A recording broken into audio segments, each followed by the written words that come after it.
You are watching Live OK Television.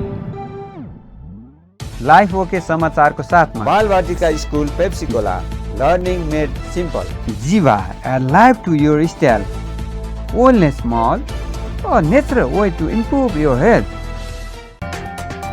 नमस्कार, life OK समाचारमा स्वागत छ। सुरुमा मुख्य समाचार। थप 2169 जनामा कोरोना पुष्टि। नेपालको कानुन र राजनीतिक दल सम्बन्धी ऐन अनुसार चल्न नसकेको आरोप। कपिलवस्तुमा ककुन छन्द र ककमडी बुद्धको प्रतिमा अनावरण गरियो। अब समाचार विस्तारमा। नेपालमा शनिबार थप 2169 जनामा कोरोना पुष्टि भएको छ। देशभर गरिएको 6530 पीसीआर परीक्षणका क्रममा 1353 र 3887 एन्टिजेन परीक्षणको क्रममा 816 जनामा कोरोना पुष्टि भएको स्वास्थ्य मन्त्रालयले जनाएको छ। सोसँगै नेपालमा कोरोना संक्रमितको संख्या 6,97,257 पुगेको छ। त्यस्तै कोरोनाका कारण थप 22 जनाको मृत्यु भएको छ। हालसम्म नेपालमा 9,362 जनाले कोरोनाका कारण ज्यान गुमाएका छन्। त्यस्तै थप 1,432 संक्रमित कोरोना मुक्त हुँदा हालसम्म नेपालमा 6,18,361 संक्रमित निको भएका छन्। हाल नेपालमा 26,489 जना सक्रिय संक्रमित आइसोलेसन र 308 जना क्वारेन्टाइनमा छन्। हालसम्म नेपालमा 34,09,940 पीसीआर परीक्षण र 2,31,094 वटा एन्टिजेन परीक्षण भएको मन्त्रालयले जनाएको छ। के तपाईमा 3 दिनदेखि 100 डिग्री भन्दा बढी ज्वरो, रुगा खोकी, श्वास प्रश्वास, पखाला लाग्ने, टाउको र शरीर दुख्ने मध्ये कुनै एक वा एक भन्दा बढी लक्षण देखिएको छ? त्यस्तो लक्षण कोभिड-19 को निमोनिया हुन सक्छ। त्यस्तो लक्षण देखिएमा चिकित्सक वा स्वास्थ्य कर्मीको परामर्शमा जाऔं। चिकित्सक वा स्वास्थ्य कर्मीको परामर्शमा मात्रै उपचार विधि अवलम्बन गरौं। कोभिड-19 बाट आफू, आफ्नो परिवार र समुदायलाई बचाउन अनिवार्य मास्कको प्रयोग गरौं। सामाजिक दूरी पूर्ण रूपमा पालना गरौं। धेरै जना भेला हुने ठाउँमा आफू नजाऊ र अरूलाई पनि नजान प्रोत्साहित गरौं। मिची मिची साबुन पानीले 1 मिनेटसम्म हात धौं। आफ्नो अमूल्य जीवन डर, त्रास र चिन्तामा होइन, सावधानी अपनाएर आफू बचौं र अरूलाई रोग सार्नबाट बचाऊ। प्रदेश सरकार, आन्तरिक मामिला तथा कानून मन्त्रालय, संचार रजिस्ट्रारको कार्यालय, बागमती प्रदेश। चट्याङ, हुरी, बतास, भूकम्प, बाढी पहिरो, आग लागे यस्तो विपद कुनै पनि बेला जतासुकै आउन सक्छ। विपदबाट बच्न पूर्व तयारी नै उत्तम उपाय हो। विपदका बेला सरकारले प्रवाह गर्ने सूचनामा ध्यान दिउँ। प्रत्येक टोलमा एउटा खुला ठाउँ बनाउने उत्प्रेरणा जगाऊ। त्यही खुला ठाउँले विपदमा ज्यान जोगाउँछ। तर चट्याङ आउँदा घरबाट बाहिर ननिस्क्यौं र विद्युतीय सामग्री प्रयोग नगरौं। यस्ता जुनसुकै विपदमा बालबालिका र वृद्धवृद्धलाई थप सहयोग र संरक्षण चाहिन्छ। आफू पनि बचौं र उहाँहरूलाई पनि बचाऊ। प्रदेश सरकार, आन्तरिक मामिला तथा कानून मन्त्रालय, संचार रजिस्ट्रारको कार्यालय, बागमती प्रदेश। नेकपा माओवादीका केन्द्र पूर्व नेता टोपबहादुर रायमाझीले माओवादी केन्द्र नेपालको संविधान, नेपाल कानून र राजनीतिक दल सम्बन्धी ऐन अनुसार चल्न नसकेको आरोप लगाउनु भएको छ। शनिबार रिपोर्टर्स क्लब नेपालले काठमाडौँमा आयोजना गरेको साक्षात्कारमा उहाँले राजनीतिक दल सम्बन्धी ऐनमा प्रत्येक 5 वर्षमा महाधिवेशन पर्ने भए पनि उसले आफ्नो अद्यावधि गर्न नसकेको तर्क गर्नुभयो। उहाँले आफैले बनाएको संविधानलाई नमानेर अराजकता सृजना गर्न खोजेको धारणा पनि राख्नुभयो। रायमाझीले संघीय सांसद, प्रदेश सांसद, पालिका जनप्रतिनिधि, जनताबाट प्रत्यक्ष चुनिएका वैधानिक जनप्रतिनिधिलाई अवैधानिक पार्टीले कारबाही गरेको जिकिर गर्नुभयो। उहाँले देशमा राजनीतिक पार्टीहरूमा अराजक, अस्वस्थ प्रतिस्पर्धा र द्वन्द्व चलेको भन्दै पार्टीहरूलाई सिस्टममा नल्याई समृद्धि आउन नसक्ने धारणा राख्नुभयो। उहाँले माओवादी अब सिद्धिने भन्दै त्यस्ता पार्टीका पछि नलागेर कुनै अर्थ नहुने बताउनुभयो। पार्टी आफू अवैधानिक छ, आफूले बनाएको संविधान, कानून, राजनीतिक दल सम्बन्धी ऐन आफूले बनाएको त्यसलाई मानेर चल्नुपर्छ पर्दैन।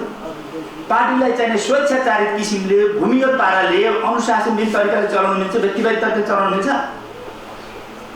त्यसपछि त्यो पार्टी आफै पनि नेपालको कानुन, नेपालको संविधान र दल सम्बन्धी, राजनीतिक दल सम्बन्धी ऐन अन्तर्गत त्यो मेल खाँदैन।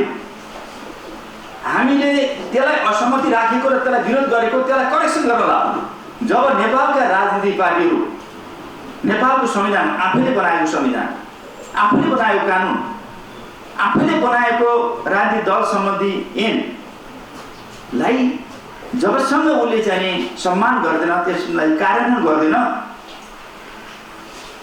देशमा अराजकता, अस्थिरता सिर्जना हुन्छ। चाहे 2/3 बहुमत लिनुहोस् या सामान्य बहुमत लिनुहोस् या नलिनुहोस्, यो समस्या त्यहाँ छ। दलहरू आफूले बनाएको संविधान, कानुन र नियमभित्र बस्नु पर्यो, अनुशासित हुनु पर्यो। अरूलाई अनुशासन लाउनलाई देशका राजनीतिक पार्टीहरू आफू अनुशासित हुनुपर्छ भने, संविधान सङ्गत हुनुपर्छ भने, नियम कानुन सङ्गत हुनुपर्छ पर्दैन। त्यो त चाहिँ स्वयं माओवादी पार्टीको लागि र अन्य पार्टीको लागि पनि एउटा सन्देश होस्, सिस्टमको विकास होस् भनेर हामीले यो अभियान चलायौँ। त्यो माओवादीबाट किन चलायौँ त? त्यो माओवादीलाई एउटा करेक्सन गर्नको लागि हो एउटा विषय। दोस्रो विषय, माओवादीले चाहिँ आफ्नो अनाधिकृत रूपमा चाहिँ निर्णयहरू गरिदियो। पहिलो निर्णय त हामी सबैलाई जानकारी छ, माओवादीबाट टिकट लिएका। त्यो टिकट ल्याउन ठिक थियो थिएन, त्यो त चाहिँ फेरि अर्को अध्ययनको विषय हो। त्यो त हाम्रो असहमति थियो कयौँ विषयमा, त्यो आफ्नो ठाउँमा छ, त्यसको अध्ययनको विषय, छलफलको विषय गर्न सकिन्छ। माओवादीबाट प्रतिनिधि सभामा जितेका जो जनप्रतिनिधिहरूलाई, जो राष्ट्रिय सभामा चुनिएका जनप्रतिनिधिहरूलाई चुनिएका अथवा फेरि प्रदेश सभामा निर्वाचित भएका जनप्रतिनिधि होस्, राष्ट्रिय सभाको जनप्रतिनिधि होस् या स्थानीय तहका जनप्रतिनिधि होस्, उहाँले एकपछि अर्को कारबाहीको अभियान चलाउन थाल्नुभयो। आफू माओवादी केन्द्र, त्यसपछि नेकपा नेपाल कम्युनिस्ट पार्टी हुँदै गएर जसो गर्न पनि हुने। उहाँले त्यसपछि उहाँ 2 वर्षसम्म नेपाल कम्युनिस्ट पार्टी नेकपा हुँदाखेरि उहाँलाई केही अनुशासन नलाने, उहाँलाई त्यो क्षममा हुने, जहाँ जाँदा पनि हुने, उहाँसँगै जाँदा। हामी नेकपामै बसिरहँदा यद्यपि सर्वोच्चले चाहिँ एमाले बनाइदियो, माओवादी केन्द्र, त्यो अर्को कुरा, त्यसमा हाम्रो कुनै असहमति पनि छ। सर्वोच्च निर्णय गर्न मान्दिया मात्रै हो। अनि पछि उहाँले कारबाही गर्ने, प्रतिनिधि सभाका सदस्यलाई कारबाही गर्दासम्म हामीले त्यति ठुलो मानेका थियौँ, ठिकै छ भने। अनि पछि त्यसपछि राष्ट्रिय सभाले चाहिँ कारबाही गर्दा पनि हामीले त्यति धेरै ठुलो इस्यु बनाएको थियौँ।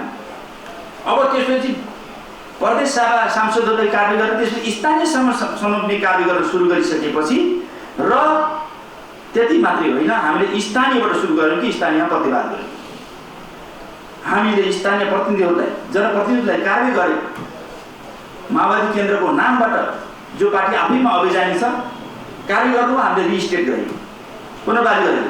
तपाईँलाई थाहा छैन, महाधिवेशन थलोमा पनि प्रतिस्पर्धाबाट राजनीति प्रतिवेदन र विधान नेतृत्व चयन हुन्छ। आफ्नो लिस्ट बनाउने कोठामा बसेर आफ्ना अनुमानहरूको, त्यसपछि लो ताली पिट्छु सदा 2-4 जना अगाडिबाट ताली पिट्छु, त्यसको हामीले असहमति जनाएको थियो। तर उहाँले ताली पिट्ने यस्तो किसिमको व्यक्तिवादी तरिका त छैन। जो मान्दियो त्यो चाहिँ लोकतान्त्रिक विधि अनुसार त्यो महाधिवेशन भएन भने पनि मान्दियौँ हामी। तर 2069 सालदेखि अहिले 68 सालसम्म 9 वर्ष भयो भने के हाम्रो राजनीतिक दल सम्बन्धी ऐनले 9 वर्षसम्म महाधिवेशन नगर्न छुट दिन्छ? दिँदैन। त्यो सम्भव छैन। भविष्यमा नेताले भनेपछि भविष्यबाट जानुपर्छ। मोहन गुरुङको पार्टीमा बसिरहेको भए मोहन गुरुङको पार्टी के छ? कुटी खेल गरेर बसिरहेको छ। हामीले त विचारको विकास गरेर पार्टीलाई विकसित गर्दै जाने कुरा अगाडि भन्नु। त्यो पछि हामी पट्ने त्यो चाहिँ सिद्धिने पार्टीको पछि लाग्यो। अब प्रचण्डको दिइरहेको दुनियाँ छ किन? उहाँले माओवादी यसअघि पनि महाधिवेशनमा खल्तीबाट नाम निकालेर आफ्नो मान्छेलाई मात्र नेतृत्वमा ल्याउने काम गरेको आरोप पनि लगाउनुभयो। कपिलवस्तुमा ककुन छन्द र कनकमणि बुद्धको प्रतिमा अनावरण गरिएको छ। शनिबार कपिलवस्तु नगरपालिका 5 गोहिटी हवामा ककुन छन्द बुद्ध र वडा नम्बर 11 मा कनकमणि बुद्धको प्रतिमा मुख्यमन्त्री शङ्कर पोखरेलले अनावरण गर्नुभएको हो। कार्यक्रममा मुख्यमन्त्री शङ्कर पोखरेलले कपिलवस्तु ऐतिहासिक सम्पदाले भरिएको ठाउँ भएको र यसलाई चिनाउन थप सहयोग पुग्ने विश्वास व्यक्त गर्नुभयो। उहाँले आगामी दिनमा कपिलवस्तुको सम्पदा स्थलको थप उत्खनन हुने बताउनुभयो। संसारको पहिलो र दोस्रो बुद्धको जन्मस्थल कपिलवस्तु घुम्न आउने पर्यटकको प्रतिमा सहितको पार्कले ध्यान खिच्ने उहाँको भनाइ छ। यो ठाउँ ऐतिहासिक सम्पदाले भरिएको ठाउँ हो भन्ने कुरा चिनाउनका लागि यी दुईवटा प्रतिमा स्थलहरूले स्वाभाविक रूपमा महत्त्वपूर्ण भूमिका निर्वाह गर्नेछन् भन्ने कुरा म तपाईँहरूको बिचमा राख्न चाहन्छु। आज हामीले यो ठाउँमा कनकमुनि बुद्धको प्रतिमा राखेको ठाउँ एक हिसाबले भन्दै भने सानै ठाउँ छ, तर चाहिँ भविष्यमा एउटा सुन्दर बगैँचा सहितको प्रतिमा स्थलका रूपमा यो परिचित हुनेछ। वन डिभिजन कार्यालयले विभिन्न प्रजातिका बोट बिरुवाहरू वृक्षारोपण गरेको कुरा अघि बताइसकेको छ। ती सबै हुर्किसकेपछि स्वाभाविक रूपमा बगैँचा आफैमा आकर्षक हुनेछ। अध्ययन गर्न चाहनेहरूका लागि पनि एउटा महत्त्वपूर्ण क्षेत्र हुनेछ। अर्कोतर्फ खास गरी कनकमुनिको जन्मस्थलका रूपमा रहेको यो क्षेत्र जहाँ सम्राट अशोकले अशोक स्तम्भ गाड्नका लागि यो ठाउँसम्म अशोक स्तम्भ ल्याएको भन्ने कुरा प्रमाणका रूपमा पोखरीको नजिकमा अशोक स्तम्भ फुटेको अवस्थामा हामी देख्ने गर्छौँ। यद्यपि त्यो अशोक स्तम्भलाई उहाँले अरौराकोटमा लान खोज्नु भएको थियो भन्ने अनुमान गरिएको छ। त्यही ठाउँमा स्तम्भ गाडिएको थियो कि अथवा स्तम्भ गाड्न बाँकी नै थियो भन्ने कुरा इतिहासकारहरूले अन्वेषण गरेर बताउलान्। तर अरौराकोट स्वाभाविक रूपमा कनकमुनि बुद्धको जन्मस्थलका रूपमा रहेको थियो भन्ने कुरा प्रमाणित भइसकेको छ र त्यसलाई उत्खनन र अन्वेषण गर्ने काम आगामी दिनहरूमा हुनेछ भन्ने मलाई लाग्छ। अनावरण गरिएको ककुन छन्द बुद्धको मूर्ति विश्वमै पहिलो भएको दावी गरिएको छ। कनकमणि बुद्धको मूर्ति विश्वको दोस्रो हो। यसअघि बर्मामा कनकमणिको मूर्ति रहेको छ। मूर्ति सहित बगैँचाको समेत उद्घाटन गरिएको छ। देशभर दलित समुदायमाथि भइरहेको जातीय विभेदका घटनाको विरोधमा संयुक्त राजनीतिक दलित सङ्घर्ष समितिले काठमाडौँमा प्रदर्शन गरेका छन्। जातीय विभेद अन्त्य नभएका कारण विभिन्न घटनाहरू भइरहेको भन्दै उनीहरूले शनिबार काठमाडौँको माइती घरमा विरोध प्रदर्शन गरेका हुन्। उनीहरूले रूपा सुनवारको घटनाको निष्पक्ष छानबिनको माग गरेका छन् भने शिक्षा मन्त्री कृष्ण गोपाल श्रेष्ठले अख्तियार दुरुपयोग गरेको आरोप लगाएका छन्। प्रदर्शनमा सहभागीहरूले राज्यले नै दलित विभेदलाई पूर्ण रूपमा अन्त्य गर्न अग्रसर हुनुपर्ने बताएका छन्। त्यस्तै उनीहरूले जातीय विभेद गर्नेलाई कडा भन्दा कडा कारबाहीको व्यवस्था हुनुपर्ने भन्दै अब निरन्तर राज्यलाई खबरदारी गर्ने बताएका छन्।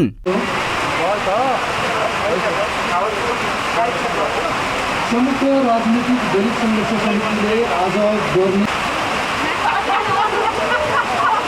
सम्पूर्ण हाम्रो संयुक्त राजनैतिक दलका विरुद्धमा हामी निरन्तर आन्दोलनमा छौँ। पोहोर साल पनि रुकुममा भएको नवराज विकास श्रेष्ठले गरेको अख्तियार दुरुपयोगका विरुद्धमा आयोजित खबरदारी कार्यक्रम भनेर हामीले आज आयोजन गरेका थियौँ। उहाँले 6 गते धर्मकी सरस्वती प्रधानलाई पक्राउ गरिसकेपछि उहाँले कानुनी प्रक्रिया बढिरहेका छन् भन्ने कुरा प्रष्ट देखिन्छ। र यति मात्र होइन, भर्खरै जुम्लामा बुकेन्द्र नेपालीले एउटा दलित समुदायका र गैर दलित समुदायका जो दलित पक्षीय वकिल साथीहरू पनि भाग लिनुभएको छ र अहिले तुनाबाट मुक्त गराउने र मुद्दा अगाडि बढाउन नदिने खालको जुन खालको हरकत देखियो त्यसका विरुद्धमा हामी अहिले आन्दोलनमा छौँ। यसका साथै थुप्रै आन्दोलनका क्रममा केही साथीहरू केही सङ्गठनहरू एकताबद्ध भएर अगाडि गइरहेको भए तापनि केही सङ्गठनहरू यो जातीय विभेद हो र मानवले मानवलाई विभेद गर्नु हुँदैन भन्ने सन्दर्भमा उहाँले बोलिरहनु भएको छ। हाम्रो बलराज केही 2-4 पैसा लिएर जुन अहिले मिडियामा वकिल बनाउँदाहरू पत्रकार दलित समुदायलाई गरगरीहरूले धम्की दिएको र नवराज विकको जस्तै हालत हुन्छ तिनीहरूको भनेर धम्की दिएको अवस्था छ र यी लगायतका विभिन्न घटनाहरू जो जति मिडियामा आएका छन् त्यो हामीले थाहा पाउँछौँ, तर कतिपय घटनाहरू मिडियामा नआएका पनि हुन सक्छन्। दैनिक दिन धारा पगेरामा मन्दिरमा अनि हरेक ठाउँमा चाहिँ जातीय विभेद भइरहेको छ र नेपालमा जातीय विभेदका विरुद्धमा यो आन्दोलन लामो समयदेखि चलिरहेको छ र अहिले हामी 14वटा सङ्गठनहरू एकताबद्ध भएर बाँकी अरू 2-3टा घटकलाई पनि हामी समावेशित गरेर अबका दिनहरूमा दीर्घकालीनमा आन्दोलन गर्ने र त्यो आन्दोलन भनेको घटना भएपछि मात्र आन्दोलन गर्ने होइन। कतिपयले त रूपा सुनाहरूलाई विदेशहरूले पैसा दिएर उचालेको भनेर जुन दुष्प्रयास गरी यो दबाएर राख्दैन र दबिएर बस्दैन। म कामी हो, मलाई त्यही भएर मलाई विभेद गर्यो भनेर त्यो मान्छे चुप्लाएर बस्दैन। रूपा सुनार एउटा पत्रकार पनि हो, उहाँ एउटा राजनीतिक पार्टीको नाममा राज्य सत्ता कब्जा गरेर सिङ्गो नेपालमा रजाइ गरिरहेका चाहिँ कोटा नहुने हामीले चाहिँ हजारौँ वर्षदेखि जातीय छुवाछुतमा पिर्सिएका दलित समुदायलाई अलिकति कोठा दिँदाखेरि कोठा पनि प्रदर्शनमा सहभागीहरूले रूपा सुनवारलाई न्याय दे, मान्छे भएर बाँच्न दे, जुन समाजमा जात छ, विभेदको खात छ लेखिएको प्लेट कार्ड प्रदर्शन गरेका थिए। वर्षाका कारण काठमाडौँको धोबी खोला कोरिडोर आसपासको क्षेत्रमा डुबान भएको छ। वर्षापछि पानी जाने निकास नभएपछि सो क्षेत्रमा डुबान भएको हो। कोरिडोर आसपासका क्षेत्रका केही घरहरूमा बाढी पसेको छ। निरन्तरको वर्षाले मदन भण्डारी कलेज वरपरको क्षेत्र जलमग्न थियो।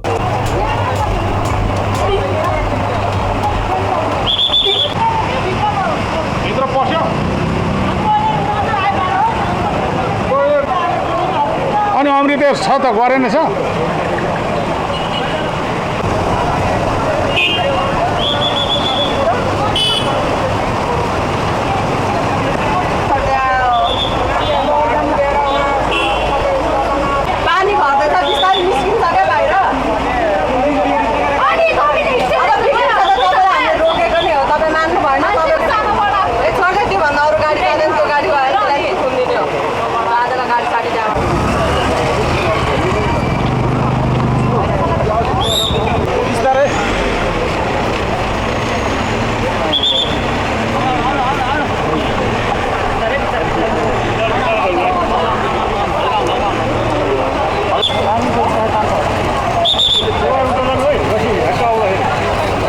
सडकमा राखिएको गाडी समेत डुबानमा परेको थियो भने सर्वसाधारणको आवत जावतमा समस्या भएको थियो। धोबी खोला कोरिडोरलाई व्यवस्थित बनाए पनि पानी निकास हुने ठाउँको अभाव भएपछि सो क्षेत्र डुबानमा पर्दै आएको छ।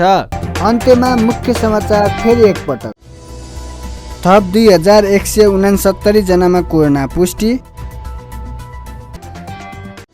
नेपालको कानुन र राजनीतिक दल सम्बन्धी ऐन अनुसार चल्न नसकेको आरोप। कपिल वस्तुमा ककुन छन्द र ककमडी बुद्धको प्रतिमा अनावरण गरियो। हस्त अहिलेका लागि लाइफ ओके समाचार यति नै।